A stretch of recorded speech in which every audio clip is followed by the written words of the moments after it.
Okay, good morning to all of you. Start करते हैं। Start chapter number 10, vector algebra. You are already well known that what is the vector and what is the scalar. Scalar और vector के between difference only direction का. Scalar have no direction but vector have a direction as well as magnitude. Means that a quantity that has magnitude as well as directions is called vector. जहाँ कहीं पर भी vector denote होगा उसको हम a b vector से denote करेंगे and this is read as vector A b. Now will have to talk about position vector. तो वेक्टर और जो 3 डायमेंशनल ज्योमेट्री है वो दोनों ही रिलेटेड यूनिट बनाती है और दोनों ही एक दूसरे से कनेक्टेड है. तो 3 डायमेंशनल ज्योमेट्री के लिए एज ए बेस है, इसमें बस वेक्टर नोटेशंस में साथ में आई केप, जे केप, के केप यानी जो यूनिट डायरेक्शंस होती है वो साथ में इंक्लूड होती है और वहां पर यहाँ पर इंक्लूड नहीं होगी 3D के अंदर. तो देखें, if we have a point P in 3 dimensional point P x, y, z. अब ये P x, y, z हमेशा एक क्या बनाता है, क्यूबॉइड टाइप से बनाता है. जैसे आप अपना कंसिडरेशन कर सकते हैं रूम के अंदर किन्हीं भी 3 कोइंसाइड साइड्स को x एक्सिस, y एक्सिस और z एक्सिस कंसीडरेशन कर लो और जो जस्ट अपोजिट ओरिजिन के जस्ट अपोजिट साइड के अंदर जो पॉइंट बन रहा है वो x, y, z है. तो उस केस में हमारा एक जो कंप्लीट क्यूबॉइड बन गया.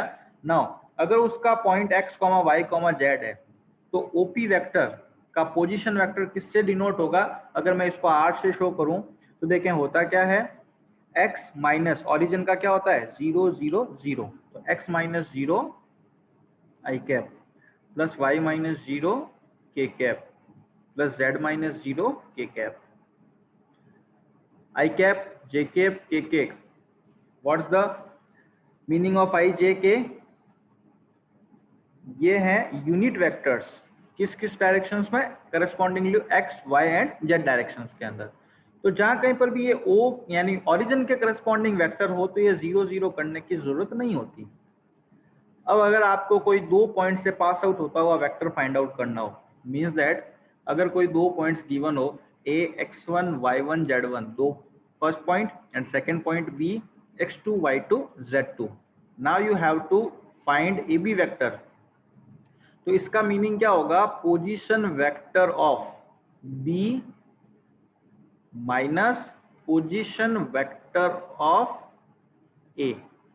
बी पॉइंट का पोजीशन वेक्टर क्या होगा, कैसे लिखेंगे, x2 i cap plus y2 j cap plus z2 k cap minus position vector of a x1 I cap plus y1 J cap plus z1 K cap. तो overall क्या आ जाएगा, x2 minus x1 आई cap. ये अब इतना लिखा है, बाकी questions के अंदर इतना भी नहीं लिखेंगे, डायरेक्ट करेंगे. x2 minus x1 I cap plus y2 minus y1, sorry y2 minus y1 J cap, okay, and z2 minus z1 K cap. This is the any vector passing through 2 points. Okay, अब कुछ definitions जो कि आपके book में दे रखी है, मैं सिर्फ यहाँ पर डिस्क्राइब कर रहा हूँ. जीरो वेक्टर, जीरो वेक्टर क्या होगा, 0 आई कैप, 0 के कैप, 0 के cap. This is known as zero vector. Unit vector कैसे फाइंड आउट करेंगे, ये मोस्ट ऑफ आपका फिजिक्स के अंदर ऑलरेडी 11th क्लास में क्लियर है. यूनिट वेक्टर फाइंड आउट करने का तरीका क्या होता है, उससे पहले हम लोग बात करते हैं मैग्नीट्यूड. अगर ए वेक्टर की वैल्यू है x1 आई कैप प्लस y1 जे cap plus z1 K cap, तो मैग्नीट्यूड ऑफ ए कितना होगा, square root of I J K cap के कोफिशिएंट्स के स्क्वायर्स का sum. Means that x1 square plus y1 square plus z1 square. तो unit vector क्या होता है, a vector whose magnitude is unity. यानी अगर इनका मैग्नीट्यूड लेंगे और वैल्यू आ जाए 1 तो उस वेक्टर को कहा जाएगा यूनिट वेक्टर. और फाइंड आउट करने का तरीका क्या होता है, इसको एक्सप्रेस करते हैं कैप से. तो A cap is equal to होता है ए वेक्टर अपॉन मैग्नीट्यूड ऑफ ए. अगर कभी कोई वेक्टर दे रखा हो, उसके करस्पॉन्डिंग यूनिट वेक्टर पूछे तो ए कैप की वैल्यू क्या होगी, ए वेक्टर अपॉन मैग्नीट्यूड ऑफ ए. अब कभी वो 8 यूनिट की पूछ सकता है. एक क्वेश्चन आएगा जिसके अंदर पूछेगा फाइंड द 8 यूनिट वेक्टर। तो क्या करेंगे, ए कैप फाइंड आउट करके उसको किससे मल्टीप्लाई कर देंगे, 8 से मल्टीप्लाई कर देंगे। 7 यूनिट का पूछे तो यूनिट निकाल लो, उसको 7 से मल्टीप्लाई कर दो, 7 यूनिट का आ जाएगा। Clear. Collinear vectors same lines पे हो, कोलिनियर्स होंगे। Equal vectors, two vectors equal when and only when whose I, J and correspondingly K vectors के coefficients जो है वो equal हो। Means that 2 I cap plus 2 J cap, sorry 3 J cap ले लीजिए, ये इसके ही इक्वल होगा। ओके अगर आप कहते हैं 3 I cap plus 2 J cap not equal, ऐसे अपन करस्पॉन्डिंगली चेंज नहीं कर सकते। अब देखो दोनों का ही, ये वेक्टर्स दोनों ही डिफरेंट डिफरेंट है, बस दोनों का मैग्नीट्यूड निकालेंगे तो क्या आएगा, 2 का स्क्वायर 4 प्लस 3 का स्क्वायर 9, इसका भी मैग्नीट्यूड √13, इसका भी मैग्नीट्यूड √13। तो एक क्वेश्चन आएगा अपने बुक में, वो आएगा different different vectors but there magnitude is same. तो हम लोग क्या करेंगे, इनको रैंडमली इधर उधर कर देंगे, तो मैग्नीट्यूड उनके सेम आएंगे बट वो वेक्टर्स क्या होंगे, डिफरेंट डिफरेंट होंगे। नेगेटिव ऑफ अ वेक्टर, किसी भी वेक्टर का नेगेटिव कैसे फाइंड आउट करोगे, अगर ए वेक्टर कोई वेक्टर है तो उसका नेगेटिव क्या होगा, -a वेक्टर, मींस दैट उसको -1 से मल्टीप्लाई कर दीजिए, negative of vector find out हो जाएगा। ओके तो ये था आपका बेसिक कंसेप्ट। अब एडिशन करना है टू वेक्टर्स का, तो ध्यान रखें एडिशन एंड सब्ट्रैक्शन कैसे होगा, आई कैप का कॉफिशिएंट जो है वो आई कैप में ऐड होगा और आई कैप में ही सब्ट्रैक्ट होगा, करस्पॉन्डिंगली जे एंड के भी अपने अपने ही अंदर ऐड होंगे और सब्ट्रैक्ट होंगे। बाकी ट्रायंगल लॉ आप लोगों के पढ़ रखा है फिजिक्स के अंदर, अगर ये ए वेक्टर है, ये बी वेक्टर है, इसकी ये डायरेक्शन है, तो ट्रायंगल लॉ के अकॉर्डिंग थर्ड जो साइड है वो इन दोनों साइड्स के जस्ट अपोजिट साइड में होगी और दोनों के एडिशन के इक्वल होगी। इसी टाइप से आपने क्वाड्रिलेटरल लॉ भी पढ़ रखा है। ओके अपने ये मेनली यूज आएगा ट्रायंगल लॉ, ठीक है।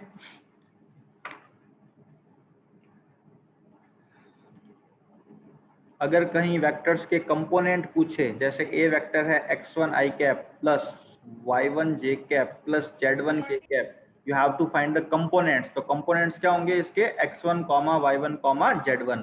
कंपोनेंट दे रखे हो तो वेक्टर ये हैं, वेक्टर दे रखा हो तो कंपोनेंट ये होंगे।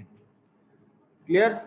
नेक्स्ट बात करते हैं हम लोग वेक्टर जॉइनिंग, 2 पॉइंट्स के हम लोग कर चुके, डायरेक्शन रेशियो और डायरेक्शन कोसाइन। तो ये रिलेट वही होता है जैसे अगर आपको a1, a2, a3 ये डायरेक्शन रेशियोज दे रखे हैं किसी वेक्टर के, मींस दैट होता क्या है, ये प्रोजेक्शन शो करते हैं correspondingly x, y, z axis पे। अगर ये dr है तो dc क्या होगी, डायरेक्शन कोसाइंस। उसके लिए क्या करना है, a1 upon square root of a1 square plus a2 square plus a3 square, यूं के यूं a2 अपॉन ये अपन यूनिट वेक्टर निकालते हैं ना, बस वही है, and a3 upon square root of a1 square, a2 square, a3 square. DCs को मेनली शो करते हैं, एक्सप्रेस करते हैं किससे, एल एम एन से। और अगर मैं इन तीनों को स्क्वायर करके ऐड कर दूं तो वैल्यू कितनी मिलेगी, 1। ये डीसीज का लॉ है, l square plus m square plus n square equals to 1। DCs का स्क्वायर का सम करने पर 1 आता है, जबकि डीआर के स्क्वायर का सम करने पर 1 नहीं मिलता है। दोनों के बिटवीन डिफरेंस यही है। अगर आप इनका अगर वापस से रेशियो ले लो तो ये कट हो जाएंगे नीचे वाले, मिलेगा क्या, a1, a2, a3, यानी डीसीज का रेशियो मिलते ही क्या मिलेगा, dr। क्लियर है। एक सेक्शन फॉर्मूला आप लोगों ने 10th क्लास के अंदर पढ़ रखा है, 10th क्लास में सेक्शन फॉर्मूला, उसी के करस्पॉन्डिंग यहाँ है। अगर एक पॉइंट हो x1, y1, z1, दूसरा पॉइंट हो यहाँ जैसे अभी x1, y1 ही लो, दूसरा पॉइंट हो x2, y2, इसके बिटवीन कोई पॉइंट है a, अगर ये इसको m रेशियो n के अंदर डिवाइड करता है तो a का कॉफिशिएंट क्या होता है, यानी a के कोऑर्डिनेट्स क्या होंगे, mx2 plus nx1 upon m plus n, और इसी टाइप से my2 ny1 upon m plus n। एक था इंटरनल डिवाइड और एक अगर ये पॉइंट बाहर एक्सटर्नली डिवाइड करे तो अभी यहाँ पर भी सेम टू सेम फॉर्मूला, बस इनके साथ में आई कैप जे कैप लग जाएंगे और वेक्टर का सेक्शन फॉर्मूला जो है क्रिएट हो जाएगा। अब हम 1 बाय 1 क्वेश्चंस लेते हैं ताकि आप लोगों का थोड़ा क्लियर हो जाए ये जो चीजें बताई है मैंने। देखें एक्सरसाइज 1 के अंदर कुछ भी नहीं है, आपको सिर्फ जनरल सा पूछा है, represent graphically a displacement of 40 kilometre 30 degree east of the north.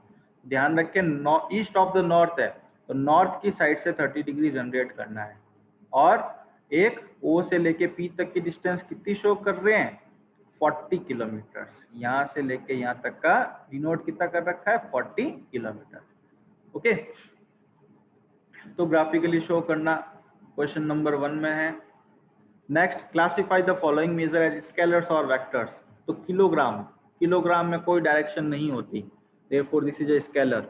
North west metre, direction सारा दे रखा है, therefore second part is the vector. Third है 40 डिग्री बट डायरेक्शन नहीं दे रखा है, so therefore it's scalar. 40 watt जो इलेक्ट्रिसिटी के अंदर काम आती है तो वो डायरेक्शन से शो नहीं होता, वॉट यूनिट है तो स्केलर हो गया। कूलम भी स्केलर है, वेट है एक टाइप से इलेक्ट्रॉन का या प्रोटॉन का जो भी होता है, और 20 मीटर पर सेकंड स्क्वायर। तो यहाँ ध्यान रखें ये क्या किसको शो कर रहा है, वेलोसिटी को शो कर रहा है, ms स्क्वायर। तो this is a vector. Okay, classify the following as scalar and vector. ये आप लोग देखेंगे आपको मालूम चल ही जाएगा कौन सा वेक्टर कौन सा स्केलर है। इसके अंदर क्या है, in figure identify the following vectors. तो यहाँ पर देखें ए बी सी डी में को इनिशियल कौन कौन से हैं। तो देखो यहाँ पर जो एक पॉइंट से स्टार्ट हो रहे हो वो को initials, means that A and D ये दोनों इस पॉइंट से स्टार्ट हो रहे हैं, देयरफॉर दे आर को इनिशियल्स।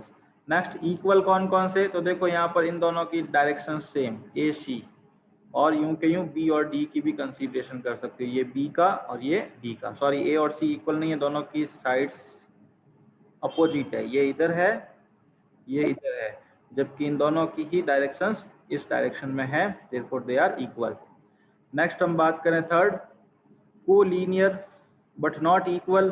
तो यहाँ पर अगर हम लोग देखें ए और सी तो ये को लीनियर तो है बट इक्वल नहीं है, क्यों, क्योंकि ये दोनों एक दूसरे के जस्ट अपोजिट है, नेगेटिव है, मीन्स दैट ए वेक्टर की डायरेक्शन ये, सी की ये, तो ये को लीनियर तो है, ठीक है, पैरेलल है इसलिए, but they are not equal.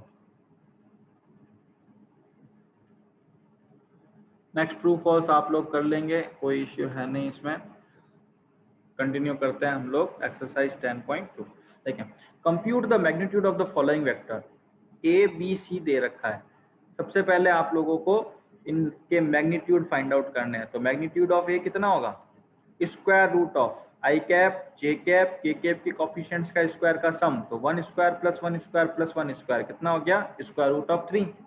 ए का ये यहाँ पर अगर मेरे को इसका यूनिट वेक्टर पूछ ले तो ए कैप क्या होगा, 1/√3 I cap plus 1/√3 J cap plus 1/√3 K cap. कैसे आया, A vector upon magnitude of A vector से, means that I plus J plus K upon square root of 3।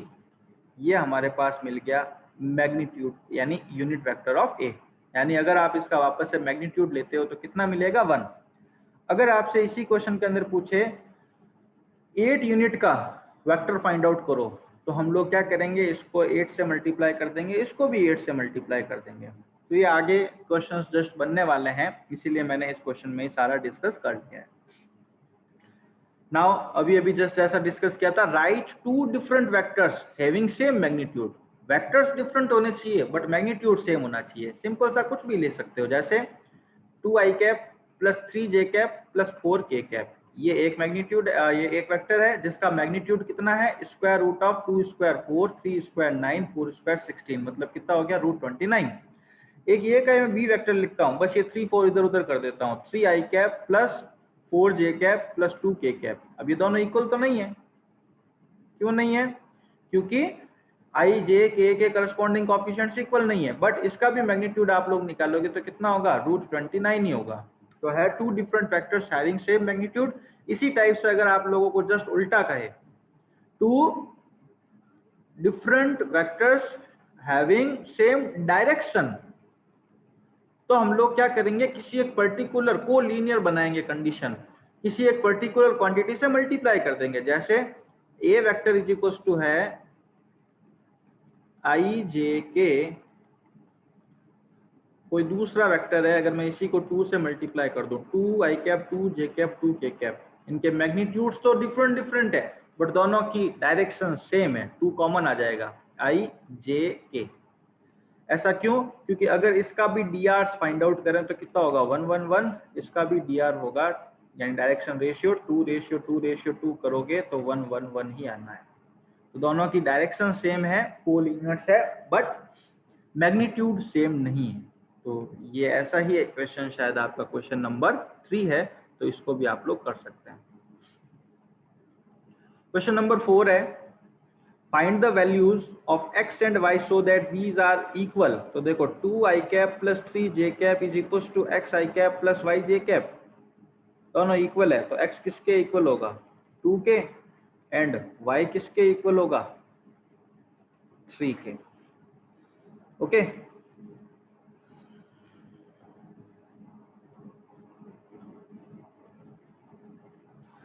Next है, find the scalar and vector component of vector joining initial point और terminal point. 2 points दे दिए, 2 1 terminal point -5,7, ये ए ये B. तो अब अगर मैं आपसे कहूं ए बी वेक्टर, तो क्या होगा, -5 -2 होता है x2 y2, ये x1 y1। तो position vector of B minus position vector of A, चाहो तो कंप्लीट लिखना, -5 -2 कितना हो जाएगा, -7 आई कैप, 7 - 1 6 जे कैप। तो इसके वेक्टर कंपोनेंट्स तो क्या है, माइनस का 7i प्लस का 6 जे कैप, और अगर स्केलर कंपोनेंट कहे तो क्या क्या है, -7 एंड 6, मींस दैट साथ में i और जे कैप क्या करोगे, यूज नहीं करोगे। Find the sum of these vectors, कितना इजी है, सम करना है तो i वाले ऐड कर दो, i -2i i, तो i plus i 2i minus 2i कितना हो गया, 0i, -2 जे कैप प्लस 4 जे कैप -6, तो 4 - 2 हो गया +2, और 2 - 6 हो गया -4 जे कैप। नेक्स्ट के, तो k plus 5k 6k -7k -k cap, ये लीजिए ऐड कर दिया, 0 I cap -4 J cap -k cap. Find the unit vector in the direction of the vector, unit vector find out करना है।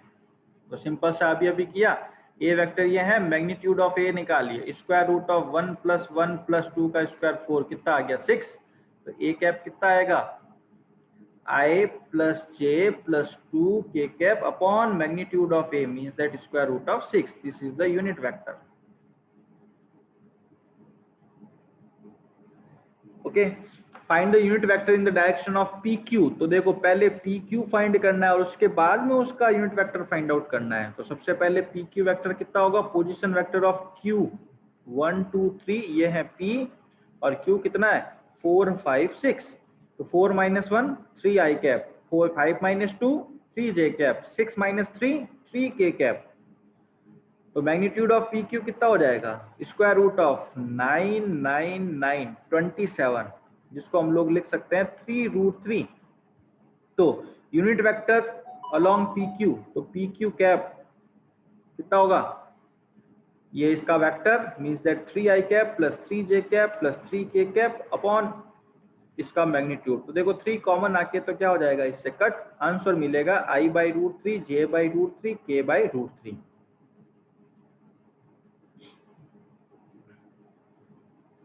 तो छोटे क्वेश्चंस इस टाइप से आपके एग्जाम्स में पूछे जा सकते हैं। नेक्स्ट है, ए और बी दे रखा है, दोनों को ऐड करके उस डायरेक्शन में यूनिट वेक्टर फाइंड आउट करना है, यानी पहले दोनों को ऐड करो, फिर जो मिल रहा है उसका यूनिट वेक्टर फाइंड कीजिए। Question number 9। Question number 10 just अभी मैंने एग्जांपल्स में डिस्कस किया, find a vector in the direction of this which has 8 magnitude 8 unit. तो फर्स्ट ऑफ ऑल हम लोग क्या करेंगे, ए कैप फाइंड करेंगे। ए कैप का मैग्नीट्यूड कितना है, 1 यूनिट है। अगर मैं इसको 8 से मल्टीप्लाई कर दूं तो मेरे को यहाँ पर 8 यूनिट वाला वेक्टर मिल जाएगा जो सेम इसी डायरेक्शन के अंदर है। शो दैट दीज आर कोलिनियर्स, तो जब कभी किसी को कोलिनियर शो करना हो ना, जैसे ए एंड बी आर कोलिनियर्स, एक दूसरे के मल्टीपल के फॉर्म में प्रूफ कर दो, मींस दैट यहाँ कुछ ना कुछ कॉमन आ जाएगा, कोई सा भी हो सकता है, ठीक है। तो जैसे यहाँ इसमें और इसमें देखें कोलिनियर प्रूफ करना है, अगर मैं इसको ए वेक्टर कंसीडर कर लूँ, इसको बी वेक्टर कंसीडर कर लूँ, तो b vector is equal to, यहाँ से मैं कॉमन ले लेता हूँ क्या, -2 को, तो क्या मिला 2i cap -3j cap +4k cap, तो b vector is equal to -2 into A vector मिल गया। इसका मीनिंग क्या हुआ, ए वेक्टर और बी वेक्टर दोनों ही क्या है, कोलिनियर है। चाहे a is equal to lambda B मिलो, चाहे b is equal to A lambda मिलो, दोनों ही सेम बात है, कोई बस स्केलर मल्टीपल में होना चाहिए। लीजिए डायरेक्शन कोसाइंस फाइंड आउट करनी है, तो देखो डायरेक्शन रेशियो क्या है यहाँ इसकी 1 2 3, कोसाइंस के लिए क्या करना होगा, square root of 1 square plus 2 square plus 3 square, यानी 9 1 10 14, तो क्या होगा 1 upon root 14, 2 upon root 14, 3 upon root 14। These are the direction cosines of the given vector. Direction cosines vector में सॉरी 3D में भी चलेंगे तो ध्यान से देखना। नेक्स्ट है find the direction cosines of the joining these 2 points, तो सबसे पहले इन दोनों पॉइंट्स को ज्वाइन करने वाले का डायरेक्शन रेशियो लिख देते हैं, तो डायरेक्शन रेशियो ऑफ AB -1 -1 कितना हो गया -2, y2 - y1, तो -2 -2 -4, फिर z2 - z1, 1 माइनस +3, ये हो गया 4। तो अब DC कितना हो जाएगा, तो डायरेक्शन रेशियो दे रखा है DC, इसलिए स्क्वायर रूट ऑफ 2 का स्क्वायर 4, 4 का स्क्वायर 16, 16, ये का ये इसके अंडर में भी आएगा और ये का ये इसके अंडर में भी आएगा, तो कितना होगा -2/16 16 32 + 4 36, 36 किसका होता है 6 का, -4/6 एंड 4/6 कट हो रहा है, उसको कट कर दो, 2/3 2/3 और 1/3, ये इसके हो गए DC।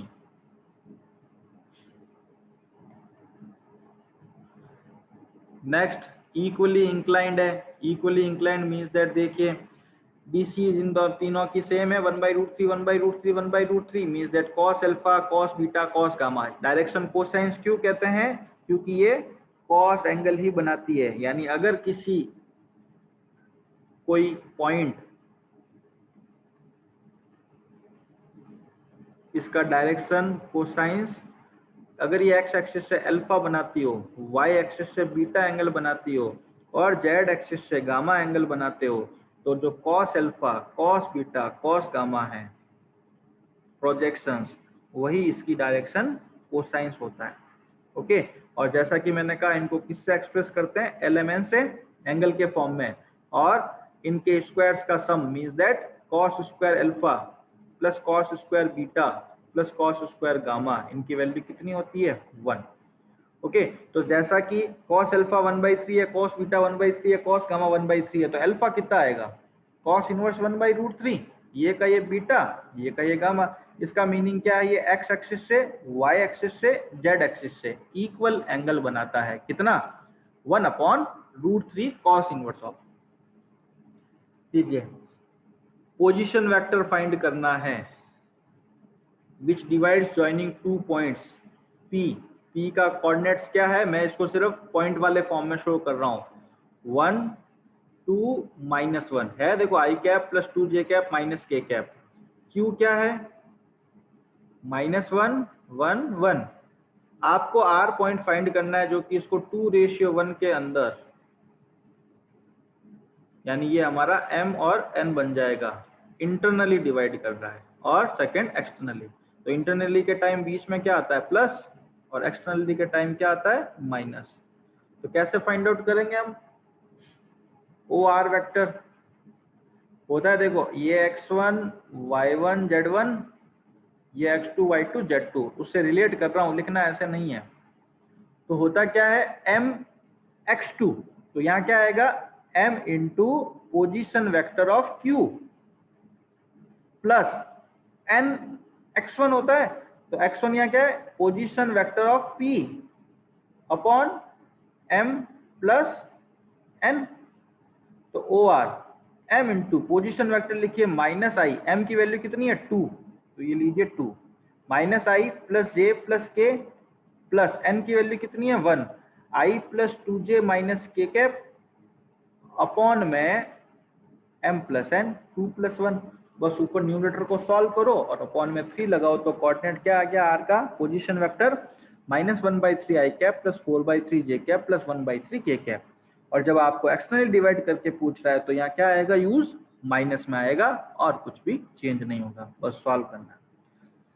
Okay, mid point find करना है, तो मिड पॉइंट के लिए क्या करना होता है, दोनों को ऐड करो, डिवाइड बाय 2 होता है, x1 plus x2 divide by 2। तो उसी टाइप से इसका मिड पॉइंट का फॉर्मूला क्या होगा, position vector of p plus position vector of q upon 2। तो पोजीशन वेक्टर इसका कितना है 2i 3j 4k cap plus 4i plus j minus 2k cap upon लगा दो 2। देखो 2i plus 4j 6i cap 4j cap 2k cap upon 2। जैसे ही 2 का divide करते हो देखिए 3i cap 2j cap k cap, ये इसका क्या है, मिड पॉइंट है। क्लियर?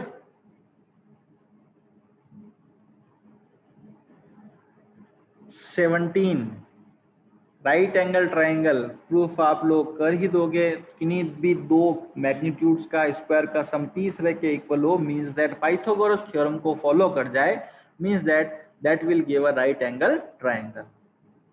ये 18 ABCD का क्वेश्चन है, आप लोग करोगे, और 19 भी आप लोग करोगे, MCQ टाइप के। ओके, तो thanks to all of you.